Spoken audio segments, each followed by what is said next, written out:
And in the context of the first day of this new mandate of U.S. President Donald Trump, we contact a special envoy to Washington, D.C., Carlos Montero. Hi, Carlos. What new updates do you have for us? Oh, I have a lot of updates after what you were showing us. You know, you can see Trump hasn't changed much since his first presidency. He has the same energy, the same aggressiveness, and insulting people. But I want to tell you something really interesting that happened this morning before we go to our guest, who is going to help us to understand all those executive orders you were mentioned. Today, this morning, President Trump, his wife, the Vice President J.D. Vance, they went to a religious service at the National Cathedral, and he got a big surprise. You know, those executive orders that are against the gay community, that are against the illegal immigrants, and the pastor, the lady who was preceding the service, she was in the sermon, she was really strong, she was very clear, and on Trump's face, she told her, President, I beg you to have misericordia with gay people. There are a lot of young kids who are gay, transsexual, and they are very scared. A lot of them, they are scared of their life because they don't know what's going to happen. She also, the priest, the pastor, she said about immigrant President Trump, you know, in this country, we were all immigrants. And the people, you were listening to Trump when he was saying that they came from Venezuela here, they were killed. I mean, that's all a lie, big lie. She told on his face, President Trump, those people are workers. They work in hospital at night. They clean our hotel rooms. They serve our food. They clean our dishes in the restaurant. Those people are not criminals. You cannot believe what Trump faced. He was really upset. They asked him about after the service, what do you think? And he said, I think it was okay. I didn't like it much. But I mean, somebody told on Trump face what many people think in this country. Before going to our guest, I want to tell you a couple of things more that happened today. He was in a meeting tonight with the majority leader of the lower and higher chambers of the Congress. For all those executive orders, he's going to need a lot of help from the Congress. And one more thing, he has the first approval of his cabinet, Marco Rubio. He's been approved and by the Congress, 99 votes he got, Democrats and Republicans approved the nomination, and he's here this morning with the Vice President. But let's talk about to see how Americans are reacting to that situation the first day completely of Donald Trump in office. It's with us Nefa Freeman. Nefa Freeman, how can I describe you? A community helper? I know you are on the radios and you are a celebrity here in Washington.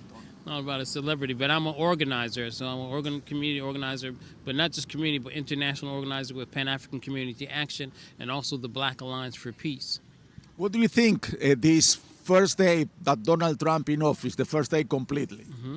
Well, I think it shouldn't be a surprise. This is the type of disposition that this particular president and the people, the type of people he puts around himself, these are the things that they have been promising and they've been wanting.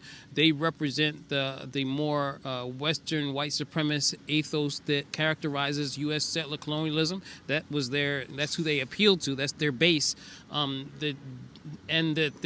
So what we're going to see is maybe more aggressive policies, but still really this not different policies than what have been implemented, but more aggressively. For example, when it comes to immigration, the numbers and all that, you could say that Democrats party deport just as many, but they'll be militarizing the border, they'll be sending in police and these this is what the Trump administration will be doing. So there's aggressiveness there, but they all believe in the supremacy and the exceptionalism of what they call America. And what the community can do in this situation? What do you advise? I mean, people who you talk to them, what can they do? Well, this is an extremely important question. Can they do anything?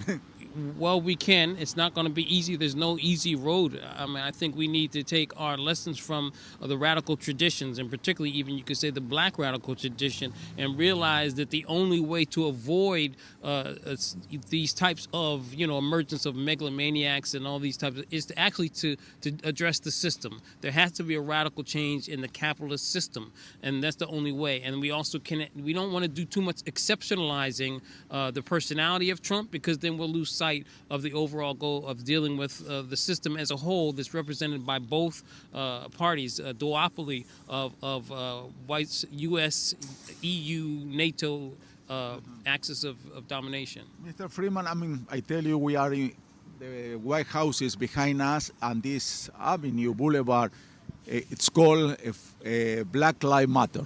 Here it was a lot of people protesting a few years ago. How is that movement right now, and what can we expect of Donald Trump being president with the movement Black Lives Matter?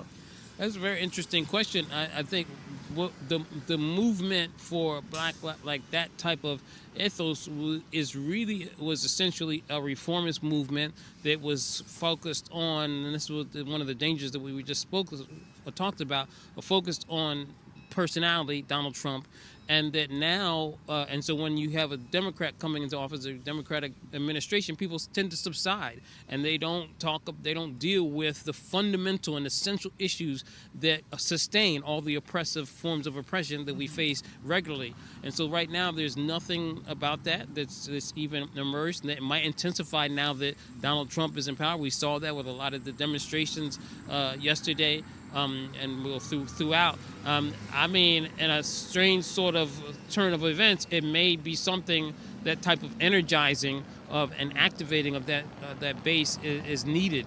And so, we're not to say things are better, but we need a strong radical response to the system. Mr. Nathan Freeman, thank you very much. Thank you for being with us in this cold evenings. The weather is really cold. This is the situation we are living here in the capital. Donald Trump is going to sign more executive orders between today and tomorrow, and we are waiting to see what he has to tell us about this meeting he's having with the leader of the Congress.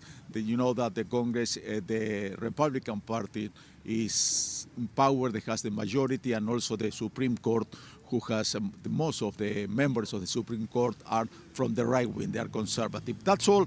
Right now, I'm going back to you to the studio.